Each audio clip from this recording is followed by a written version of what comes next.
우리는 지난주에 주님께서 가르쳐 주시는 기도의 전반부를 살펴보았습니다. 하나님의 이름이 거룩히 여김을 받으시오며 나라가 임하옵시며 뜻이 하늘에서 이룬 것 같이 땅에서 이루어지이다. 이 주님의 가르쳐 주신 내용이었습니다. 이 전반부는 하나님을 위한 기도 제목이었습니다. 하나님의 이름이 이 땅 위에서 모든 만물 가운데서 거룩히 여김을 받으시도록, 특별히 우리 신자와 교회를 통해서 하나님의 이름이 존귀 여김을 받도록 그렇게 기도하라는 그 가르침이었습니다. 하나님의 이름은 또 하나님은 거룩하신 분이시기 때문에 우리가 거룩하게 되도록 할 수도 없고, 한다고 해서 주님이 더욱더 거룩해지시는 분은 아님을 우리가 압니다. 그럼에도 불구하고 주께서 거룩히 여김을 받으시도록 이렇게 기도하도록 하는 것은 우리를 통해서 주의 이름이 더욱더 구별된 존경을 받는 그러한 일이 일어나도록 하게 해달라는 것이었죠. 그래서 결국은 우리가 주님의 자녀로서 하나님의 이름에 합당한, 하나님의 자녀로서 그 이름에 걸맞는 삶을 살 수 있게 해달라는 그러한 간구였습니다. 우리가 하나님의 거룩을 막거나 훼손하거나 또 나타내지 못할 수가 있기 때문에 늘 우리 자신을 살피고 우리의 영적인 건강과 교회의 영적인 모습을 보면서 기도하도록 하는, 그래서 하나님의 이름이 존귀히 여겨지고 거룩히 여김을 받도록 하는 그러한 기도를 드리도록 하는 것이었습니다. 그 다음에 하나님의 나라가 임하시도록 하는 주님의 당부였습니다. 하나님의 통치는 말씀과 주의 성령을 통해서 이루어진다고 했습니다. 우리 안에, 또는 아직 주님께로 나오지 않는 불신자들과 세상 가운데서도 주님의 나라는 이루어져야 합니다. 이를 위해서 우리가 기도하라는 것이죠. 우리 자신과 교회를 위해서, 또 이 땅에 믿지 않는 하나님께서 창조한 그러한 사람들도 주님께로 돌아오므로 그들 가운데서 주님의 나라가 이루어져 가도록, 지속적으로 이루어져 가도록 하는 그러한 기도였습니다. 우리가 하나님의 말씀에 순종하고 하나님의 뜻대로 살아갈 때 하나님의 통치가 이루어져 있음을 또한 세상이 발견할 수가 있게 됩니다. 그래서 이를 위해서는 우리가 우리 자신의 힘만으로는 불가능하기 때문에 하나님의 도움, 특별히 아버지 하나님의 보살피시고 공급하시는 은혜가 필요해서 이것을 위해서 기도하도록 하신 것이었죠. 또한 하나님의 뜻이 하늘에서 이루어진 것처럼 땅에서도 이루어지도록 위해서 기도하도록 했습니다. 우리 내면과 우리 인격은 부패해서 하나님의 뜻, 하늘의 뜻보다는 우리 자신의 뜻을 구하는 데 빠르고 익숙해져 있습니다. 우리 부패한 마음을 채우는 데 길들여져 있다는 것이죠. 그래서 이러한 부패한 마음을 이기고 아버지의 뜻을 이루기 위해서는 주님의 도우심이 필요해서 하나님의 뜻이 땅 위에, 우리를 포함하는 땅 위에 이루어지도록 기도하도록 그렇게 주님이 가르쳐 주셨습니다. 이렇게 하나님을 위한 기도 제목을 주님께서 열거해 주신 뒤에 그 다음에 이제는 우리를 위한 기도 제목을 하도록 주님께서 가르쳐 주십니다. 오늘과 다음 주에는 이렇게 이제 우리를 위한 간청의 제목들을 살펴보려고 합니다. 우리를 위해서 기도하는 첫 번째 제목으로 오늘 우리에게 일용할 양식을 주시옵고, 이렇게 주님이 말씀해 주십니다. 우리를 위한 간청에서 첫 번째는 우리 각 사람의 필요를 위한 간구를 하도록 하는 것입니다. 일용할 양식을 주옵소서. 일용할이라는 말은 신약성경에서 주기도문을 가르쳐주는 구절, 마태복음 6장 11절과 누가복음 11장 3절에서만 사용된 단어입니다. 일용할, 에피우시온이라는 말인데요. 이 일용할이라는 단어는 문자적으로 해석하면 데일리, 그러니까 날마다 이란 말이죠. 날마다 쓸. 이 이제 단어는 오늘을 위해 또는 매일매일을 위해 또는 다음 날이나 미래를 위해서 필요한 그런 충분한 양식을 가리키는 말입니다. 또 에피라는 단어가 무엇을 위해 또는 무엇 안에라는 이란 전치사이고, 우시오스라는 말은 본질 또는 존재를 가리키는 단어입니다. 그러니까 존재를 위해서, 존재에 필요한 것, 생존에 필요한 것을 구하라는 말씀입니다. 일용할 양식이라는 것은 우리의 생존에 필요한 것. 그런데 날마다, 매일, 그날을 위해서 또는 내일과 가까운 미래를 위해서 필요한 것. 매일매일 하루하루를 위해서 필요한 충분한 양식을 구하라는 것입니다. 생존에 필요한 양식을 구하도록 하는 말씀이죠. 물론 이 매일매일 우리가 필요한 양식은 개인에 따라서 또는 지역에 따라서 나라에 따라서 시대에 따라서 차이는 날 수가 있겠죠. 그렇지만 보편적으로 보통 사람들이 하루에 필요한 양식은 크게 다르지 않습니다. 이 일용할 양식에 대해서 어거스틴은 그래서 사치품이 아니라 생필품을 상징하고 있다 이렇게 봅니다. 특별히 어거스틴은 이 기도를 생각하면서 잠언 30장 8절을 기준으로 이해합니다. 잠언 30장 8절에 보면 너무 가난해서 하나님의 이름이 욕되게 하지도 않고 너무 부해서 주님을 잊어버리지 않도록 그러나 오직 필요한 양식을 구하도록 하고 있습니다. 바로 일용할 양식이란 우리에게 필요한 양식, 기본적인 양식을 말한다고 어거스틴은 보고 있는 것이죠. 칼빈도 일용할 양식을 구할 때 일용할 양식 자체에 머물지 않고 그걸 통해서도 하나님의 영광을 구하는 그러한 데 있어야 한다고 강조하면서 일용할 양식 때문에 하나님의 영광을 떠나게 하는 그러한 일이 있어서는 안 된다고 이 구절을 이해합니다. 여기에 좀 더 나아가서 루터는 일용할 양식을 상당히 폭넓게 해석합니다. 매일매일에 우리에게 필요로 하는 우리 존재를 위해서 기본적으로 필요한 양식뿐만 아니라 일용할 양식을 얻는 데까지 필요한 모든 과정들을 포함시켜서 이해합니다.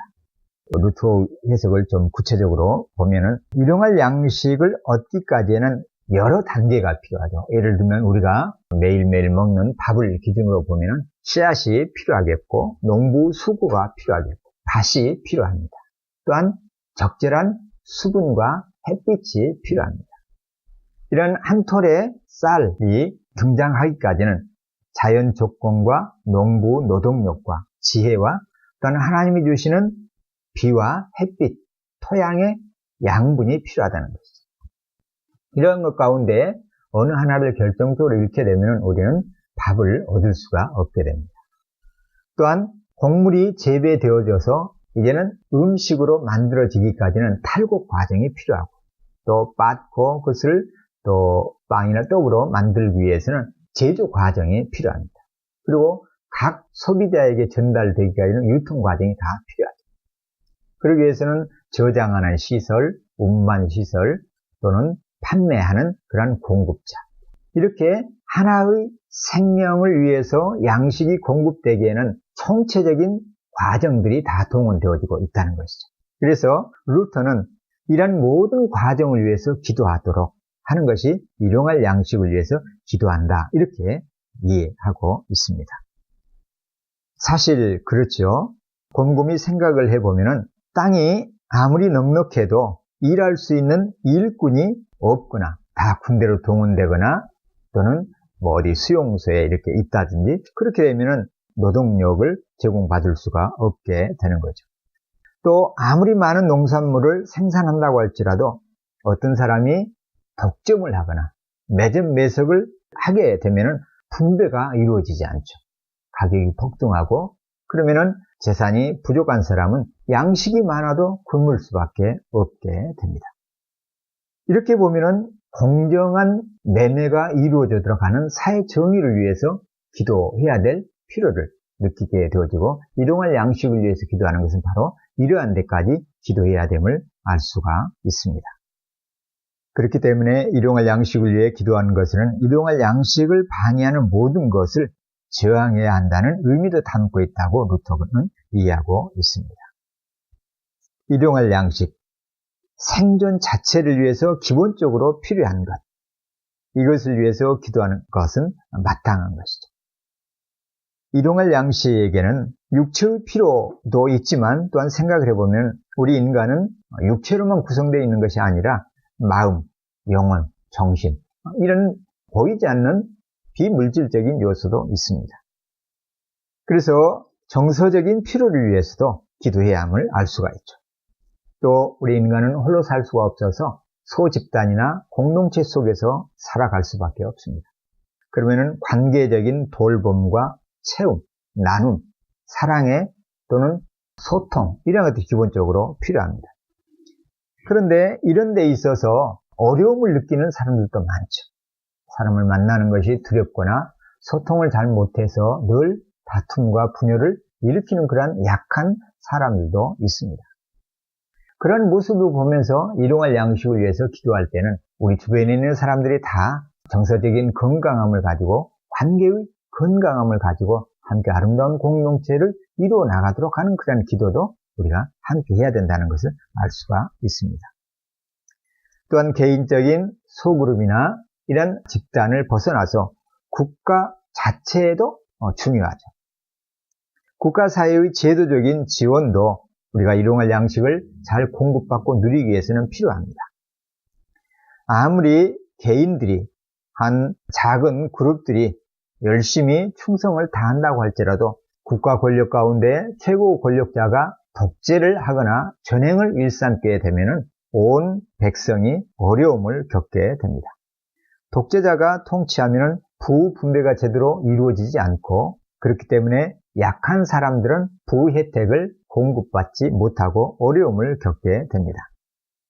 그래서 국가 사회의 공의를 위해서 기도하는 것도 일용할 양식을 위한 기도에 담겨져 있음을 알 수가 있습니다. 이렇게 일용할 양식을 위한 기도에는 다양한 종류의 기본적인 필요를 기도해야 함을 알 수 있습니다. 우리 자신은 물론 우리 자신의 가족, 그리고 우리의 교회, 그리고 우리가 생활하고 있는 이웃과 지역사회, 국가, 인류 공동체 전체의 기본적인 필요를 위해서 하늘에 계신 하나님 아버지께 기도해야 함을 알 수가 있습니다. 지구촌 전체의 기본적인 필요, 입고 먹고 걸추할 수 있는 그런 환경을 주시도록 기도해야 하는 것이죠. 이와 관련해서 지난해 국제식량정책연구소를 비롯해서 컨선 월드와이드 또는 세계 기아 원조 기구에서 매년 세계의 기아 상태를 조사해서 발표하는 그런 통계치가 있는데요. 여기에서는 영양결핍과 허약 아동, 발육 부진 아동, 영유아 사망률을 기초로 해서 세계 기아 지수를 발표합니다. 그래서 50점 이상이면 가장 위험한 수준에 해당되어지고 35점 이상이면 위험 단계에 해당하는 것으로 해석을 합니다. 작년 조사에 의하면 전체 인구 가운데 영양결핍에 시달린 사람의 비율이 13% 정도, 5세 미만 영유아 사망률이 4.7%, 그리고 5세 미만 허약 아동 비율이 9.5%, 만성 영양실조를 나타내는 5세 미만 발육 부진 아동 비율이 27.8%, 그러니까 10명 가운데 3명 정도 이렇게 발육 부진을 겪고 있다는 것이죠. 조사 대상 국가 117개국인데요. 그 가운데 가장 높은 국가는 사하라 사막 남쪽에 있는 중앙 아프리카의 지역에 많이 들어 있습니다. 가장 위험한 국가는 중앙아프리카 공화국으로 50점을 초과하고 있죠. 그리고 다음에 해당되는 국가가 차드가 43.5점, 시에라리온이 38.5점, 마다가스카르, 그리고 잠비아, 예멘, 수단, 라이베리아 이런 국가들이 가장 위험한 국가에 해당합니다. 북한은 28.2점으로 위험 단계에 근접해 있습니다.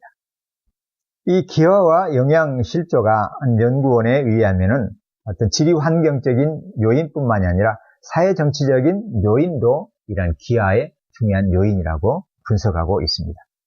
특별히 사회적으로 약자들인 여성, 소수민족, 원주민, 농촌 거주민, 빈민 등이 차별과 불이익으로 이런 기아를 겪고 있다고 분석하고 있습니다. 식량과 농업정책에 직접적인 영향을 받지만 동시에 그들이 속하고 있는 정부나 대기업 또는 국제기구의 과정에 힘이 없기 때문에 참여하지 못하는 데서 불평등을 겪고 있다는 것이죠. 그래서 식량과 농업정책과 함께 기아 문제를 해결하는 데 있어서는 권력의 불평등 문제를 살펴보아야 한다고 분석하고 있습니다. 이 문제, 식량과 농업정책 문제도 중요하지만은 한 국가의 공의가 어떻게 이루어져야 하는가, 이것도 중요하다는 것입니다. 그래서 우리가 일용할 양식을 위해서 기도할 때는 국가마다 하나님의 정의가 이루어지도록 그렇게 함께 기도해야 하는 것이 우리의 몫임을 알 수가 있죠. 그리고 일용할 양식이 골고루 전 국민에게, 전 세계 인류 공동체에 이렇게 분배될 수 있도록 하는 것이 필수적인 일임을 알 수가 있습니다.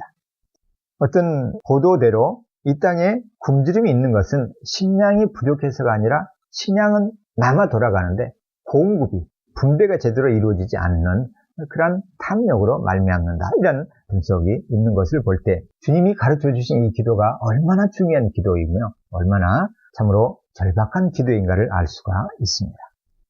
그러면은 주님이 가르쳐 주신 이 주기도문으로 기도할 때 우리는 구체적으로 무엇을 어떻게 기도할 수가 있을까요? 몇 가지 사례를 들어서 보면은 내가 이 일을 해야 되겠구나, 이렇게 기도해야겠구나 하는 시사점을 우리가 발견할 수가 있습니다. UN 세계식량계획은 다양한 주체의 아이디어를 모아서 그 아이디어를 가지고 시험을 한 뒤에 시험 결과를 잘 다듬어서 그걸 현실에 적용하고 있습니다. 예를 들면 식량이 많이 버려지잖아요. 우리가 몇 끼 먹는 식량도 식당에서, 가정에서 많이 이렇게 버려지고 있습니다. 이런 버려지는 식량의 양을 줄이거나 막기 위해서 보관의 지혜를 구하고 있습니다. 그래서 스마트 실로라는 것을 개발하는데 이것은 진공 상태로 보관을 하는 것이죠. 또 하나는 필수 영양소 결핍을 막기 위해서 영양을 강화한 쌀을 개발하는데 이것을 영양 강화쌀, 이런 사업도 하고 있습니다. 그러니까 쌀 한 톨이지만 이 쌀 한 톨에 담겨지는 영양소를 많도록 이렇게 개발을 한다는 것이죠. 또 하나는 인공지능을 활용하는 것입니다. 긴급 구호 사업에 투입하거나 또는 푸드 컴퓨터를 통해서 작물 재배 환경을 잘 통제하고 관리하는 이런 기법을 동원할 때 이 지구촌의 작물을 효율적으로 관리하고 분배할 수가 있다는 것이죠.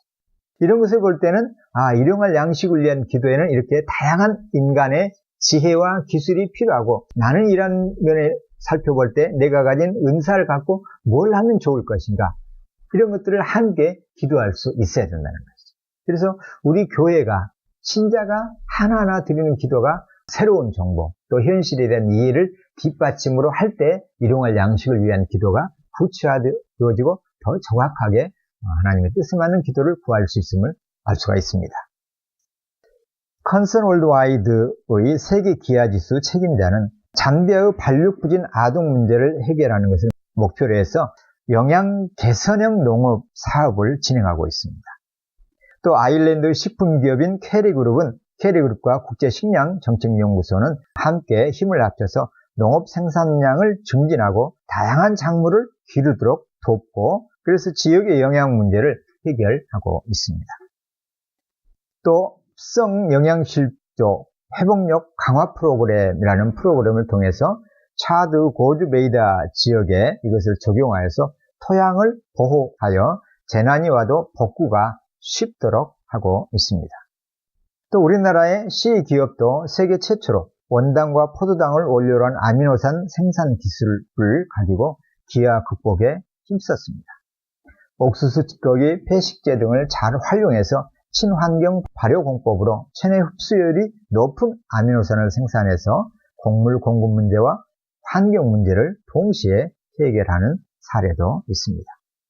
이런 여러 사례에서 우리가 볼 수 있듯이 일용할 양식을 위해서 기도하면서 기아와 영양 결핍의 문제를 해결할 수 있는 다양한 지혜와 인적 자원들을 보내달라고 우리가 기도해야 하겠습니다. 또 북한과 세계 여러 나라들 가운데 일부 권력층이 권력과 부를 독점함으로 대다수의 국민들을 굶주리게 하고 있는 이런 현실을 볼 때 일용할 양식을 위한 기도는 단순히 빵을 달라는 기도 이상이어야 함을 알 수가 있습니다. 또 우리나라의 현실을 볼 때에도 일용할 양식을 위한 기도는 참 절박합니다. 작년 세계 경제협력개발기구 OECD 발표에 따르면 우리나라 지난 3분기에 청년 실업률이 10.2%로 OECD 35개국 중 10위에 해당하는 순위입니다. 순위상 양호해 보이지만 문제는 우리나라가 OECD 다른 국가들은 많은 나라들이 개선해 가고 있는데, 급격하게 이렇게 개선되어 가고 있는데 우리나라는 실업률이 증가하고 있다는 점이 우려스러운 일이죠. 통계청 체감 청년 실업률은 24%를 이른다고 이렇게 또 보고하고 있습니다. 그러나 실제적으로 청년들이 실업으로 겪는 그런 어려움은 크다는 것이죠. 지난해 정부가 시행한 청년 고용 절벽 해소 종합 대책을 통해 취업한 청년층 가운데 42.4%는 비정규직이고 임금 수준이 150만 원 미만이라는 응답이 40%가 넘고 있습니다. 그런데 우리나라 실업률이 3% 이렇게 되잖아요. 3% 조금 넘는데 그러면은 완전 고용률에 해당하는 그런 수치상으로는 그렇게 보여지죠. 그런데 사실 여기에는 허수가 담겨 있습니다. 왜냐하면은 군인 63만 정도 되는 또 주부 700여만 명에 또 취업 준비를 하고 있는 취업준비생이 79만 명, 또 임시직과 일용직에 종사하고 있는 분들이 186만 명, 또 아빠가 엄마가 일하기 때문에 자녀들이 같이 일하는 이런 무급 종사자들 또는 구직을 아예 포기하고 단념하고 있는 사람들 한 48만 명이 되는데요. 이런 숫자들은 이 실업률에 다 빠져 있어요. 그러니까 사실상 실업률은 굉장히 많다는 것을 알 수가 있죠. 그 가운데 일을 하고 있지만 비정규직은 877만여 명이나 됩니다. 그러니까 실제 정규직을 가지고 경제활동을 하는 인구는 매우 작다는 것을 알 수가 있죠. 그래서 우리 사회에서 일용할 양식을 위한 기도는 우리 모두에게 절박한 현실 기도 제목임을 알 수가 있습니다. 루터는 일용할 양식을 위한 기도에 마귀를 대적하는 그런 내용을 포함시켜야 한다고 합니다.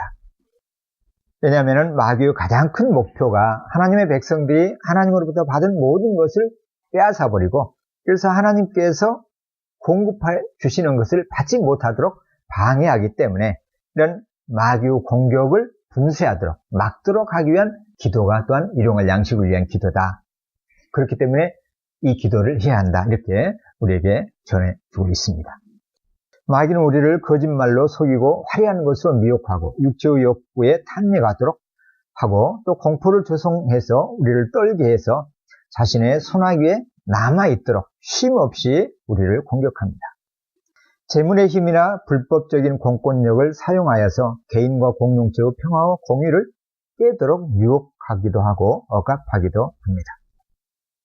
그러니까 이 땅의 눈물과 슬픔과 억압과 부조리함의 배후에는 이러한 어둠의 권세인 사단이 역사하고 있다는 것을 우리는 알 필요가 있다는 것이죠. 또한 알 뿐만이 아니라 늘 의식할 필요가 있습니다. 이 땅에는 종족과 국가, 정치적인 파별과 학연과 지연, 개인의 이해관계에 따라서 수많은 갈등과 싸움이 일어나고 있습니다. 그 배후에 마귀가 활동하고 있는 것이죠. 마귀는 부패한 인간과 불의한 제도를 이용해서 끊임없이 분열과 다툼을 조성합니다. 사탄과 그 부하들은 깨어서 하나님의 자녀인 우리 그리스도인들을 목표로 삼아서 모든 공격을 퍼붓습니다. 이 시간도 지금 공격하고 있죠. 사단은 우리를 공격하는데 가까운 사람을 이용하기도 합니다. 가족을, 충동질에서 가까운 친구나 또는 그렇게 믿었던 친구나 상사, 존경하는 분들을 통해서 우리를 낙심케 하고 배신을 하게 하기도 합니다. 일터의 조직을 통해서 공공기관이나 국가를 통해서도 공격합니다. 우리 신자가 하나님 말씀에 따라서 살려고 하면 할수록 사단의 공격은 교묘하고 집요하고 치열해지죠. 일상의 필요와 온전한 신앙생활을 하기 위해서 우리가 얼마나 치열하게 일용할 양식을 위해서 기도해야 할 것인지 주님은 아시고 제자들인 우리에게 바로 일용할 양식을 위해서 기도하도록 가르치신 것입니다. 하나님 우리 하루하루 삶에 필요한 모든 것을 아십니다. 그리고 그 필요에는 신체적인, 정신적인, 영적인 또 사회적인, 공동체적인 필요가 있다는 것도 아십니다. 또 사단이 이런 총체적인 필요를 방해하기 위해 활동하고 있다는 것도 아십니다. 문제는 이 땅의 사람들이죠. 신자인 우리조차 이 모든 필요를 공급해주고 모든 공급이 제때에 이루어지고 악한 세력이 방해하지 못하도록 보호할 수 있는 분이 누구인지 망각하기가 쉽습니다. 누가 모든 방해로부터 일용할 양식으로부터 채워줄 수가 있겠습니까? 전능한 힘을 가지시고 선하시고 사랑의 마음을 가지신 그리고 악의 모든 음모를 간파하고 계시는 전지하신 분이 아니고선 불가능하죠. 알아야 되고 힘이 있어야 예방하고 막을 수가 있습니다. 그러므로 하늘에 계신 하나님 아버지만이 가장 온전하게 우리의 필요를 채워주실 수가 있는 분이기 때문에 우리에게 일용할 양식을 위해서 기도하라고 주님이 가르쳐 주신 것이죠. 하늘에 계신 하나님 아버지께 매일의 모든 필요를 공급해 주시도록 기도해야 할 이유가 바로 여기에 있습니다. 우리 개인의 인격적인 다양한 요소, 사회 제도적인 요소, 영적인 요소, 전체적인 것들을 볼 때 전적인 능력과 지혜를 가지신 하나님의 도우심이 필요하다는 것입니다. 우리가 숨쉬는 것 하나하나 매일매일 살아가기 위해서는 주님의 도우심이 아니고서는 존재할 수가 없다는 것을 알 수가 있어요. 주님이 이렇게 일용할 양식을 위해서 기도하라고 한 다음에 그 다음 기도 제목을 우리에게 가르쳐 주십니다. 우리 죄를 용서하소서라는 기도 제목입니다. 우리가 우리에게 죄 지은 자를 사하여 준 것 같이 우리 죄를 사하여 주시옵고, 근데 우리말 성경에는 우리가 우리에게 죄 지은 사람을 용서한 것 같이 우리 죄를 용서하여 주옵소서, 이렇게 순서가 되어 있는데 본문에는 사실 거꾸로 되어 있어요. 먼저 우리에게 죄 지은 사람들을 용서해 주옵소서, 용서하옵소서, 이렇게 기도하도록 되어 있습니다. 그런 다음에 우리가 우리에게 죄 지은 자들을 용서한 것처럼, 먼저 우리가 하나님께 우리 자신의 죄를 용서해 주시도록 기도하고, 그러면서 그 기초로 우리가 우리에게 죄 범한 사람을 용서해 준 것처럼 이라는 단서를 붙이고 있습니다. 이 기도는 그렇기 때문에 하나님과의 관계, 그리고 다른 사람들과의 관계를 순서로 하고 있습니다. 먼저 원문의 순서대로 우리는 하나님이 우리를 용서하신 것을 살펴볼 필요가 있습니다. 루터는 누구보다도 죄의 문제를 두고 하나님 앞에서 오랫동안 씨름한 분입니다. 참회하고 고해 성사를 부지런히 하고 누구보다도 열심히 빠지지 않고 했습니다. 고행을 통해서 하나님의 온전한 용서를 끌어내고자 노력한 분이죠. 참회하는 데에 그렇게 애를 썼지만 사죄의 은혜를 누리는 데는 실패한 분입니다. 그러는 가운데 성경 말씀을 읽고 원문을 깊이 연구하다가 사죄의 문제를 해결하는 데에 이르렀습니다. 사죄는 믿음으로 말미암은 하나님의 은혜로 이루어진다는 사실을 깨닫게 된 것이죠. 그 결과 비로소 죄의식과 죄로 말미암는 그 공포에서 자유롭게 되었습니다. 그 감격이 너무너무 컸었죠. 그래서 그의 삶이 180도 완전히 혁명적으로 바뀌게 되어졌습니다. 이런 이에 용서 은혜를 체험한 루터가 대요리문답에서 주기도문의 이 구절을 해석하면서 우리에게 날마다 기도하면서 하나님의 용서를 구하라고 권하고 있습니다. 루터는 이렇게 이 구절을 해설하면서 말하는데요. 누구든지 자신을 의롭다고 보고 남을 멸시하는 사람이 있다고 하면 이 간구 앞에 마주서서 자신을 살피도록 하라. 이 간구는 뭡니까? 우리 죄를 용서하여 주옵시고, 이 말씀이죠. 그럴 때 자신이 남보다 나을 게 없고 누구라도 하나님의 임재 안에서 머리를 조아릴 수밖에 없으며 겸손이라는 낮은 문을 지나 용서의 기쁨 가운데로 들어가야 함을 깨닫게 될 것이다. 이렇게 해설하고 있습니다. 하나님 앞에서 자기 자신의 죄를 깨닫고 겸손한 마음을 갖는 것은 이 말씀을 부딪힐 때, 이 말씀 앞에 설 때 가능하다는 것이죠. 그럴 때 비로소 용서의 기쁨을 누릴 수가 있다고 말합니다. 또 루터는 우리는 그리스도인인 동시에 죄인이므로 매 순간 하나님의 용서가 필요하다. 이렇게 말합니다. 우리 신자가 비록 하나님의 기록된 말씀인 성경을 가졌고 또 그 말씀들을 매일 읽고 묵상하고 그 말씀을 우리 삶의 기준으로 삼고 살아가며 또한 우리의 삶 가운데 성령님이 늘 동행하시며 우리를 진리 가운데로 인도하심으로 우리가 하나님의 은혜 가운데 은혜 아래 살아가지만 반면에 우리는 육체를 갖고 있으므로 늘 육체가 있는 한 죄와 유혹을 피할 수가 없습니다. 세상의 다양한 유혹 앞에서 흔들립니다. 육신의 정욕에 이끌립니다. 속마음은 그렇지 않지만은 우리의 약한 체질로 말미암아서 못된 습성으로 말미암아서 상대방에게 이웃에게 상처를 줍니다. 사소한 일에도 분노하고 또 노를 풀지 않고 이렇게 살아갈 때가 허다합니다. 사단은 바로 이런 우리의 불의함과 부족함 상태에 머물러 있도록 유혹합니다. 죄를 짓고 형제를 용서하지 않아도 된다 이렇게 속삭입니다. 그러므로 우리는 늘 우리 죄를 용서해 주옵소서라고 사랑의 하나님께 간구해야 한다는 것이죠. 이것이 바로 주님이 우리에게 용서를 위해서 기도하라고 하신 이유입니다. 물론 아버지 하나님께서는 예수님 안에서 이미 그분의 속죄의 은혜를 믿는 우리의 모든 죄를 다 씻어 주셨습니다. 신분상 우리는 완전한 의인이죠. 깨끗합니다.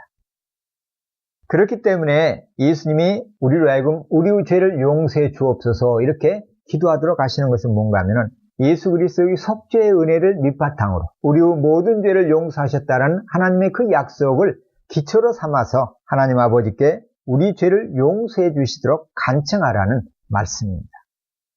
하나님의 용서와 그분의 큰 은혜를 입은 사람답게 살지 못하고 오히려 은혜를 받지 못한 사람처럼 궁색하고 인색하게 행동하는 우리 모습을 반성하면서 우리가 하나님 아버지께 용서를 구하지 않을 수가 없습니다. 신분에 걸맞지 않는 누추한 삶을 늘 사는 우리 자신을 보면서 우리는 은혜에 미치지 못하는 삶을 사는 우리 자신을 보며 주님께 용서를 구하는 기도를 드리지 않을 수가 없다는 것이죠. 그렇기 때문에 우리가 우리 죄를 용서하여 주옵소서라고 수시로 기도할 때 우리는 우리 자신이 용서받은 사람임을 인정하고 고백하는 것이며 사죄의 확신을 더 깊이 해갈 수가 있습니다. 우리 죄를 용서하여 주옵소서. 이 기도와 함께 우리는 용서 은혜를 더 깊이 각인하고 또 하나님 앞에서 우리의 신분을 되새기는 그런 은혜를 누리게 된다는 것이죠. 그러할 때에 우리는 어둠의 세력과 죄악으로 넘실대는 이 세상 한복판에서도 또 어둠의 공기를 마시고 악의 소리를 듣고 피해자들의 절규를 듣고 그 가운데서 매일 호흡하며 살아가고 있는 가운데서도 또 불의와 폭력에 희생당하는 약자들의 고통과 신음을 묵인하며 살아갈 때도 있는데 이러한 상황 속에서 우리 자신의 약함과 한계를 바라보면서 절망하면서 하나님 앞에 나아가 우리가 간구하며 위로를 받고 소망을 갖고 힘을 얻어서 이 악들과 싸우고 저항할 수 있는 힘을 얻게 되는 것이죠. 그래서 우리 죄를 용서하여 주옵소서라는 이 기도는 소중한 기도입니다. 때로 마음속으로 때로는 말과 행동으로 우리는 범죄합니다. 이 죄악으로부터 내 힘으로 벗어나려고 하면 할수록 우리는 더욱더 범죄의 중심 소용돌이로 말려 들어가는 것을 깨닫습니다. 내 힘으로는 안 된다는 것이죠. 사단의 권세와 맞붙어서 씨름하면 할수록 오히려 사단의 손아귀에 붙들려 들어가는 경우가 허다합니다. 어떻게 해야 합니까? 이 굴레에 매이게 되면 우리의 영혼은 공허해집니다. 심령이 상합니다. 영적인 건강은 싸우면서도 점점 허약해져 갑니다. 영적인 면은 물론 정서적으로 자신감을 잃고 자기 자신에 대해 이제는 부정적인 상을 갖게 됩니다. 그러면은 자신을 잃고 위축되어지고 사람 만나는 게 싫고 사회생활에 적극적으로 뛰어들기를 꺼려합니다. 이것이 지속하면 이제는 하나님의 존재마저 희미해지고 신앙생활마저 시들하고 점점 삶이 영적인 생활이 무미건조해져 갑니다. 어떻게 해야 합니까? 이러한 때 우리는 회복을 위해서 기도해야 합니다. 하나님의 용서를 확신할 수 있도록 하나님의 용서를 위한 기도가 필요한 때임을 깨달아야 합니다.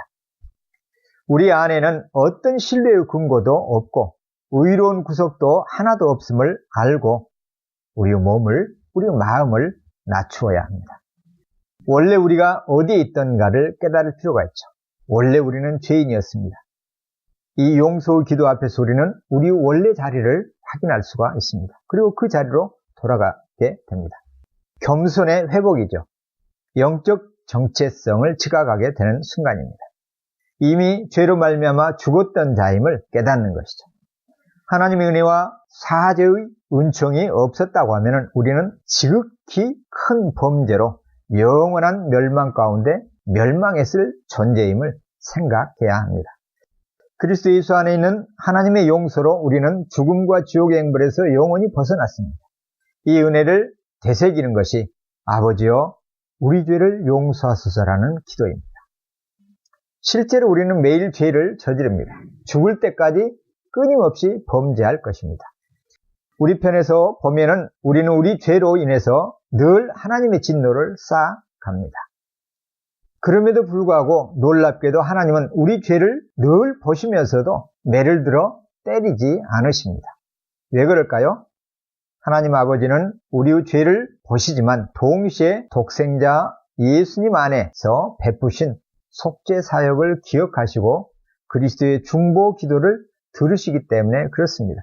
그래서 죄인인 우리, 그분의 자녀가 된 우리를 그리스도 안에서 긍휼히 여기시기 때문에 우리의 생명이 하루하루 연장되어지고 있고 우리가 그나마 평강을 누리는 영적인 삶을 살아갈 수가 있는 것이죠. 우리의 속죄 은총을 히브리서 10장에서는 참 정확하게 분명하게 말씀해 주십니다. 히브리서 10장 10절 이하에 보면은 이렇습니다. 이 뜻을 따라 예수 그리스도의 몸을 단번에 들이심으로 말미암아 우리가 거룩함을 얻었다. 하나님의 뜻을 따라 예수님의 몸을 단번에 들이심으로, 이 말은 속죄 제물로 들이셨다는 것이죠. 죽게 하셨다는 것입니다. 그 결과 우리가 거룩함을 얻었다는 겁니다.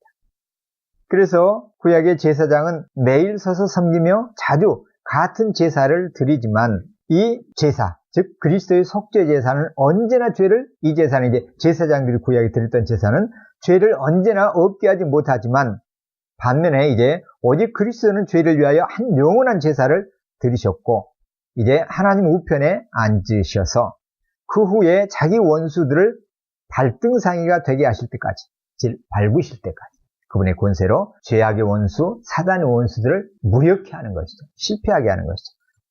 그때까지 기다리십니다. 그리고 그분이 거룩하게 된 신자들을 한 번의 제사로 영원히 온전하게 하셨느니라. 이렇게 말씀하십니다. 무슨 말입니까? 하나님은 예수 그리스도의 속죄 사역으로 우리 신자를 영원토록 거룩하게 하셨다는 말씀이죠. 그리고 성경은 이어서 계속 그 결과를 말입니다. 15절 이하에 보면은 성령이 우리에게 증언하시되 주께서 이르시되 그날 후로는 그들과 맺을 언약이 이것이라 하시고 내 법을 그들의 마음에 두고 그들의 생각에 기록하리라 하신 후에 또 그들의 죄와 그들의 불법을 다시 기억하지 아니하리라고 하셨으니 이것들을 사하셨은즉 다시 죄를 위하여 제사 드릴 것이 없느니라. 예수님이 십자가상에서 우리 죄를 짊어지시고 죽음을 경험하신 이후로 그 속죄 사역을 믿는 하나님의 자녀들을 마음 가운데 하나님의 법을 새기시고 그리고 그 은혜를 입은 신자들의 생각에 그 사실을 기록하셨다는 겁니다. 그리고는 우리의 마음에, 우리의 생각에 뭘 새겨두셨다고요? 예수 그리스도의 속죄의 은혜를 새겨 넣어주셨어요. 믿는 사람들 가운데. 여러분 마음속에, 기억 속에 이것이 새겨져 있음을 확신하고 계신가요? 그러면은 그런 사람들의 죄와 불법을 다시는 기억지 않으시겠다라고 약속을 하십니다. 그렇기 때문에 이런 죄를 위해서는 다시 제사를 드릴 것이 없다. 이렇게 가르쳐 주십니다. 그리고 난 다음 12절 이하, 주기도문 12절 이하의 말씀과 똑같은 말씀을 19절 이하에서 합니다.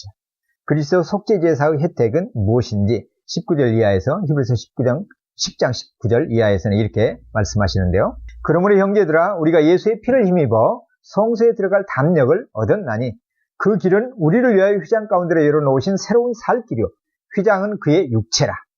또 하나님의 집을 다스리는 큰 제사장이 계심에 우리가 마음의 뿌림을 받아 악한 양심으로부터 벗어나고 몸은 맑은 물로 씻음을 받았으니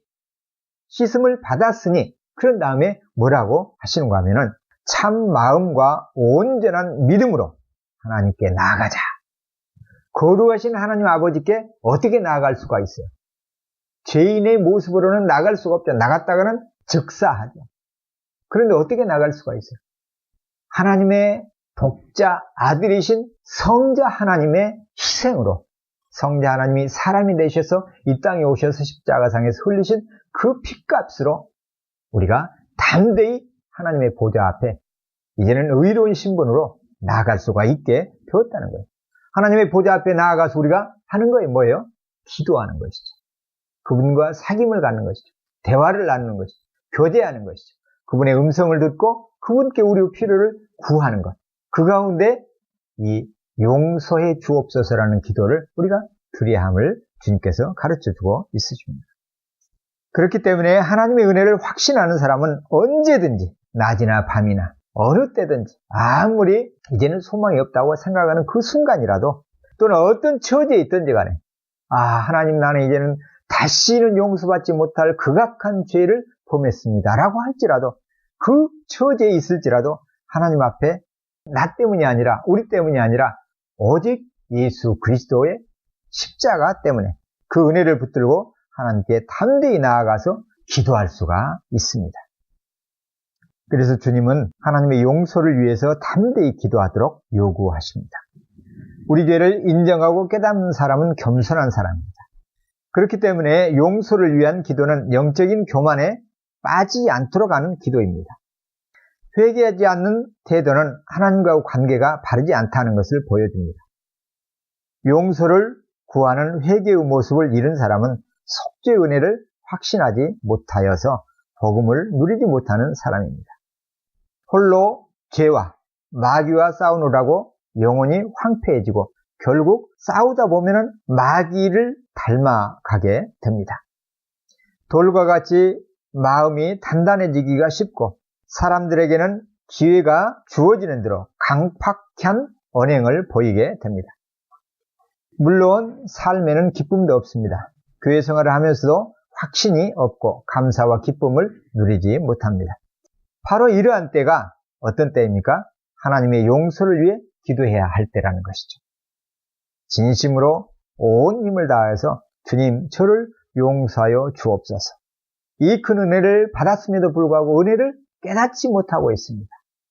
이렇게 하나님의 은혜를 구하는 용서를 구하는 기도를 해야 합니다. 그런데 12절은 하나님께 용서를 구하는 것으로 끝나지 않습니다. 이제는 우리가 해야 할 용서를 말씀하십니다. 하나님께 용서를 구하지 않는 사람은 다른 사람들에게도 용서를 구하지 않는 생활을 하기가 쉽습니다. 자신이 무슨 잘못을 하고 있고 다른 사람들에게 어떤 불편과 해를 끼치고 있는지 잘 인식하지 못합니다. 나의 잘못과 죄에 둔감하기가 쉽죠. 이러할 때 우리는 자신의 잘못을 오히려 상대방에게 돌리기가 쉽습니다. 타인이 자신에게 실수나 과오를 범했을 때는 냉정하게 안갚음하고 용서하려 들지 않습니다. 누군가에 대해 마음속에 원한을 품고 있다면 우리는 하나님의 성령이 우리 가운데서 일하시는 것을 막고 있는 것이며 내면에 품은 원한만큼 우리는 하나님의 성품이 우리를 통해서 드러나지 못하도록 막고 있다는 증표입니다.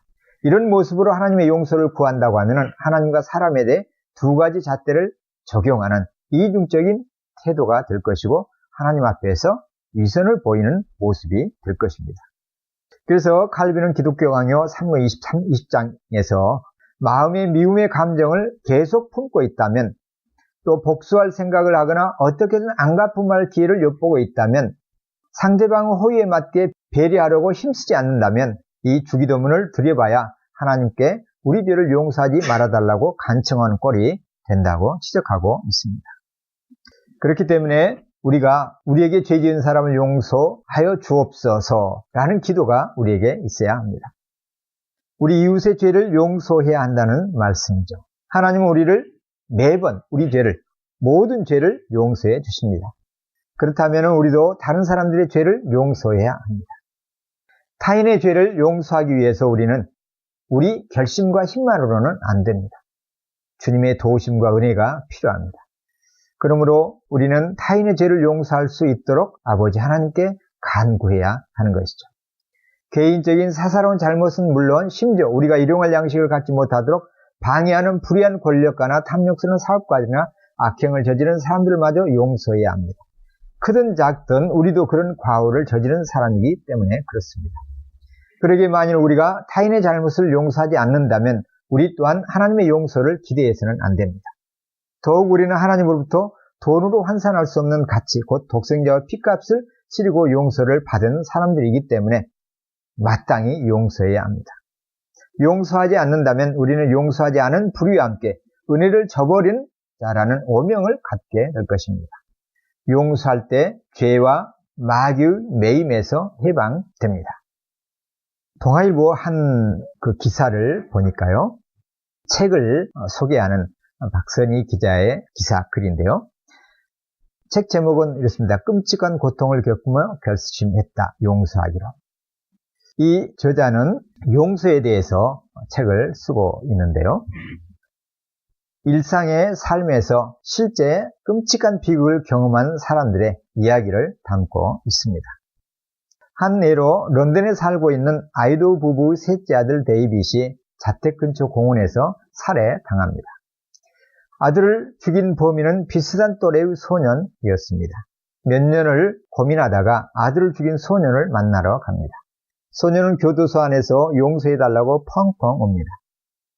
어떤 사이였는지, 왜 죽였는지 알고 싶었던 부인은 그때서야 소년이 아들을 아무 이유 없이 죽였던 걸 알게 됩니다.